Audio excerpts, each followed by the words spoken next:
వ్యవస్థలకు గౌరవం ఎవరు, రాజ్యాంగ విధానాలకు గౌరవం ఎవరు, ఎవరైనా బలి చేయగలరు. మన పర భేదం లేదు వాళ్ళకి. గత ప్రభుత్వంలో రఘురామకృష్ణరాజు గారు ఎంత బాధించారో చూస్తే, దానికి ముందు వరుసగా చూస్తే సుప్రీంకోర్టు జడ్జెస్ని వదలలేదు, చిన్నపాటి కార్యకర్తల్ని వదలలేదు, ప్రతిపక్షంలో ఎవరిని వదలలేదు.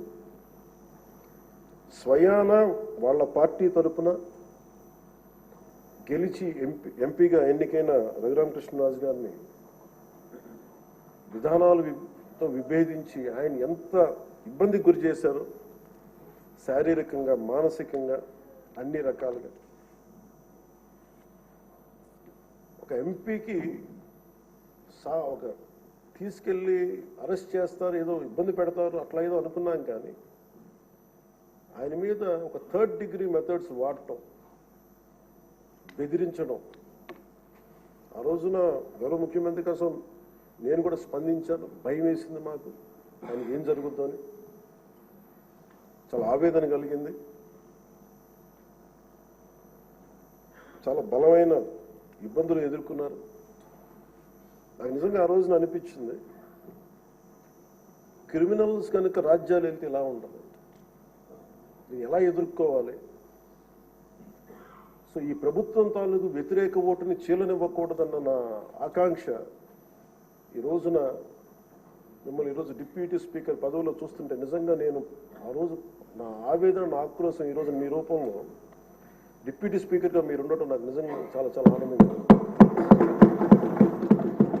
ఇక్కడ మొన్న ఆ రోజు మీరు కూడా ఉన్నారు, మనం సభ ప్రారంభమైనప్పుడు దాదాపు ఇక్కడ ఉన్న సభ్యులందరూ కూడా దాదాపు 80% సభ్యులు, మన అచ్చెన్నాయుడు గారి దగ్గర నుంచి, మీ దగ్గర నుంచి, చంద్రబాబు నాయుడు గారి దగ్గర నుంచి అందరూ కూడా ఏదో ఒక రకంగా క్షోభ అనుభవించిన వాళ్ళు, బాధలు అనుభవించిన వాళ్ళు, సోషల్ మీడియా అబ్యూస్ని భరించలేని, నాటి 100% అందరూ ఏదో ఒక విధంగా సోషల్ మీడియా అబ్యూస్ అయితే జరిగింది.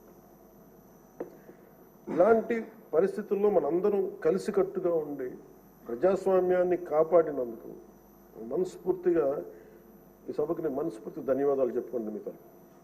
ఇది భవిష్యత్తులో మీరు ఈ పదవిని అలంకరించారు, మీరు మీకు ఆవేదన ఉంది, మీ కోపం ఉంది, రచ్చబండ కార్యక్రమం ద్వారా మీరు కూడా మాట్లాడాల్సిన అవసరం లేదు. యాక్చువల్లీ మీరు కూడా అలాంటి, మీ దగ్గర మాటకి చాలా బలమైన పదును ఉంటుంది, మీ మాటకి హాస్యం ఉంటుంది, గుడ్ సెన్స్ ఆఫ్ హ్యూమర్ ఉంటుంది మీ దగ్గర. కానీ రచ్చబండ అనే ఒకటి కార్యక్రమం మీరు ప్రారంభించాలి అంటే ఎంత విసిగిపోతే మీరు ప్రారంభిస్తారు, ఎంత నిస్సహాయత ఉంటే ప్రారంభిస్తారు. నేను చాలాసార్లు అనుకుని, ఇంత అడ్డగోలుగా క్రిమినలైజేషన్ ఆఫ్ పాలిటిక్స్ జరిగితే ఎవరు రారాలు అనుకునేవాడిని. నేను ఎప్పుడు ఒకటే నమ్మాను, సైంటిఫిక్, మన Newton's 3rd law, for every action there is an equal and opposite reaction అని. అలాగే కర్మ ఎవరిని వదలదని.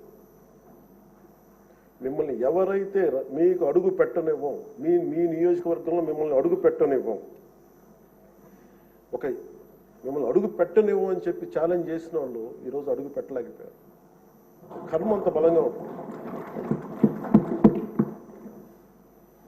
56,777 ఓట్లతోటి, దాదాపు 59.80% ఓటుతోటి గెలిచి మీరు ఎమ్మెల్యేకి వచ్చారు ఉండి నియోజకవర్గం. ఈ రోజున వాళ్ళకి వైనాట్ 175 అలా అన్న మాటల దగ్గర నుంచి కానీ ఈ రోజున అడుగు పెట్టడానికి కూడా భయం ఉంది. మిమ్మల్ని ఎదుర్కోవాలంటే భయం. ఎందుకు మనం వ్యవస్థల్ని కాపాడాలి, ఎందుకు రూల్స్ పాటించాలి అంటే, మనిషి అధికారం మదం ఎక్కి అహంకారంతో ఉంటే ప్రకృతిలో ఏమీ జరగదు, ఏమి అనుకోవడానికి లేదు. దానికి నిదర్శనమే సభ, దానికి నిదర్శనమే మిమ్మల్ని ఎంత హింసించి మీరు డిప్యూటీ స్పీకర్గా 14 ఏళ్ళు సుదీర్ఘమైన అనుభవం ఉండి ఒక నవ నిర్మాణాన్ని, సైబరాబాద్ లాంటి ఒక కొత్త నిర్మాణాన్ని, సిటీని నిర్మించిన ఒక అనుభవజ్ఞులు ఆయన ఇబ్బందులు పాలు చేసి జైల్లో పెట్టి నలిపి, నాకు చాలా భయం ఉండింది. మిమ్మల్ని అరెస్ట్ చేసినప్పుడు మీరు ఎట్లా వస్తారో బయటకు, అంత భయం ఎలా ఉండిందో. గౌరవ ముఖ్యమంత్రి గారిని ఆ రోజున అరెస్ట్ చేసినప్పుడు నాకు చాలా ఆవేదన ఉండింది, ఏం జరుగుతుందో లోపల, ఏం చేస్తారు. ఒక ఎంపీగా మిమ్మల్ని ఇలా చేయగలిగినప్పుడు ఆయన్ని కూర్చోబెట్టి రాష్ట్రంలో ఏమేం చేస్తారన్నది నిజంగా ఆవేదన. అది ఆ రోజు తగులుకు నాకు అనిపించింది. ఈ రోజున అందరం బయటకు వచ్చి నిలబడ్డాం. దేనికి? ఇది ఒక చంద్రబాబు గారి కోసం, మీకోసం కదా, ప్రజాస్వామ్యాన్ని నిలబెట్టాలని. ప్రజాస్వామ్యం it should be eternal vigilance. మనకి ఎటర్నల్ అంటే నిరంతర పహారా లేకపోతే మనకి సరిహద్దుల్లో మన హద్దుల్ని ఎలా కాపాడుకుని నిరంతర పహారా అవసరము. ప్రజాస్వామ్యాన్ని కాపాడుకోవడానికి నిరంతర పహారా అవసరం. అందుకని మేమందరం eternal vigilance is essential for democracy.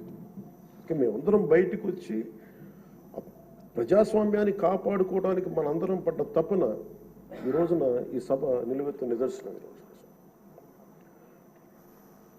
మీరు ఖచ్చితంగా మీరు సభా గౌరవాన్ని నిలబెట్టాలని మనస్ఫూర్తి. మీ విట్టు కోల్పోకండి, మీ సెన్స్ ఆఫ్ హ్యూమర్ కోల్పోకండి.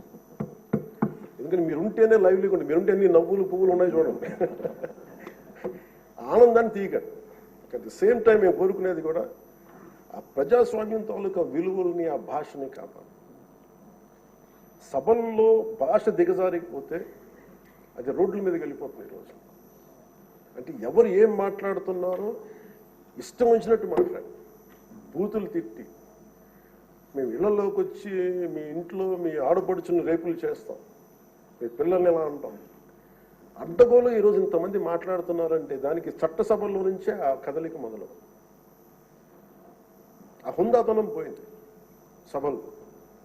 తిరిగి మీరు డిప్యూటీ స్పీకర్గా, అయ్యన్న పాత్రుడు గారు స్పీకర్గా ఆ హుందాతనాన్ని మీరు తిరిగి తీసుకురావాలి.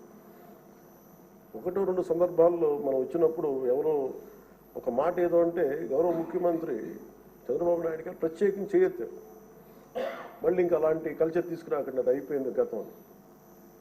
సో అది మీరు మనస్ఫూర్తిగా దాన్ని పాటించి ఈ సభ గౌరవాన్ని నిలబెట్టాలని కోరుకుంటా ఉన్నాను. ఒకటే ఒక విన్నపం అధ్యక్ష స్థానంలో కూర్చున్న మీకు,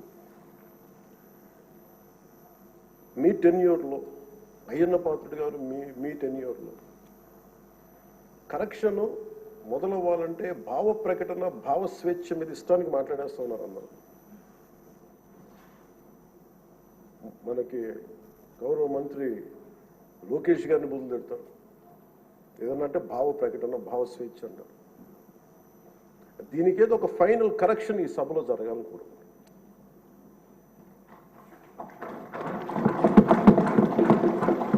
అంటే ప్రజలు నోరెత్తి ప్రకటన జరగాలి. డిసెంట్ ప్రజాస్వామ్యంలో dissent in democracy is very essential. కానీ అది ఎట్లా ఉండాలి అనేది దాని తాలూకు విధి విధానాలు మనం ఇక్కడి నుంచే మొదలు పెట్టాలి. అది మీ ఆధ్వర్యంలో మొదలవ్వాలని నేను కోరుకుంటున్నాను. నేను కీలకంగా కోరుకుంటుంది ఈ రోజున మీ తరఫున గౌరవ ముఖ్యమంత్రి గారు కూడా తెలియజేస్తా ఉన్నాను. Social media abuse protection bill అత్యంత తక్కువ సమయంలో రావాలి, బాగా చర్చ జరగాలి. మీరు డిప్యూటీ స్పీకర్ హోదాలో ఉండి, అయ్యన్న పాత్రుడు గారు స్పీకర్ హోదాలో ఉండి మీ టెన్యూర్లో social media abuse protection bill రావాలి. మన హోంమంత్రి గారిని వదలలేదు, అనిత గారిని, ఇంట్లో ఉన్న ఆడవాళ్ళని వదలట్లేదు. అంటే ఒక సైకలాజికల్ అబ్యూస్, ఒక పాశవికంగా తయారయ్యారు, సేడిస్టిక్గా తయారయ్యారు. దీని మీద మనందరం irrespective of difference of opinion, విభిన్నమైన పొలిటికల్ పార్టీలు అయినొచ్చేమో కానీ ప్రజాస్వామ్యాన్ని కాపాడటం కోసం Andhra Pradesh should lead by example introducing social media abuse protection bills. ఎందుకు చెప్తున్నానంటే మీలాంటి వ్యక్తిని, మీరు మెంబర్ ఆఫ్ పార్లమెంట్ అయ్యండి, మిమ్మల్నే ఇంత ఇబ్బంది గురి చేస్తే ఇంక సగటు మనిషి పరిస్థితి ఆలోచించుకోండి. 3 ఏళ్ల బిడ్డలు, 5 ఏళ్ల బిడ్డలు కూడా రేప్ చేస్తున్నారు, క్రిమినల్స్ అంతా చెలరేగిపోతున్నారు. దానికి కారణం ఈ చట్టసభలు ఇష్టారాజ్యంగా మాట్లాడి దానికి ఒక క్రిమినల్ నక్సెస్ లాగా ఇందాక ఎస్కోబార్ ఒక డ్రగ్ కార్టెల్ స్టార్ట్ చేస్తే వీళ్ళ క్రిమినల్ ఎంపైర్ని గార్డ్ చేసుకోవడానికి ఒక సోషల్ మీడియా, ఒక అబ్యూసివ్ కార్టెల్ని ఒకటి స్టార్ట్ చేసి ప్రజల్ని భయభ్రాంతులను చేసి అందరినీ భయపెట్టేసి కంట్రోల్ చేయడం, నియంత్రించడం. మాకు ఎదురు తిరిగితే మనకి కృష్ణరాజు గారు లాగా మిమ్మల్ని జైల్లో పెట్టేస్తాం, ఇలా థర్డ్ డిగ్రీ మెథడ్స్ వాడతాం. ఒక ఎంపీకి ఇలా ఉన్నప్పుడు అలా భయప్రాంతులు చేయడం, ఒక ముఖ్యమంత్రి స్థాయిలో ఉన్న వ్యక్తిని గతంలో 3 సార్లు చేసిన వ్యక్తిని జైల్లో పెట్టేస్తాం, దాడులు చేస్తాం. ఈ మైండ్ సెట్ మారాలి అంటే ఈ సభ ప్రజలు మనకి చాలా బలమైన ఇచ్చారు. వాళ్ళని 11 మనల్ని 164లో పెట్టారంటే ప్రజలకు మన మీద అపారమైన నమ్మకం ఉంది. ఏదో మార్పు తెస్తారు. అభివృద్ధి డెవలప్మెంట్తో పాటు వాళ్ళు కోరుకుంటుంది స్వేచ్ఛ వాయువులు పీల్చాలి, భయపడకూడదు. మీరు వస్తే చూడండి, నవ్వులు పువ్వులు విరుస్తున్నాయి ఇక్కడ. ఇదే అట్మాస్ఫియర్, ఇదే వాతావరణం రాష్ట్రం అంతా ఉండాలని మనస్ఫూర్తిగా కోరుకుంటాం. మనం ఎంత ఆనందంగా నవ్వుతున్నాం. మనం సీరియస్ ఇష్యూస్ మాట్లాడుతున్నాం, మనకి వ్యతిరేకమైన విభేదాలు ఉంటాయి, అభిప్రాయ భేదాలు ఉంటాయి, ఒకటి సాధించుకోవడానికి భిన్నమైన అభిప్రాయాలు వస్తాయి. కానీ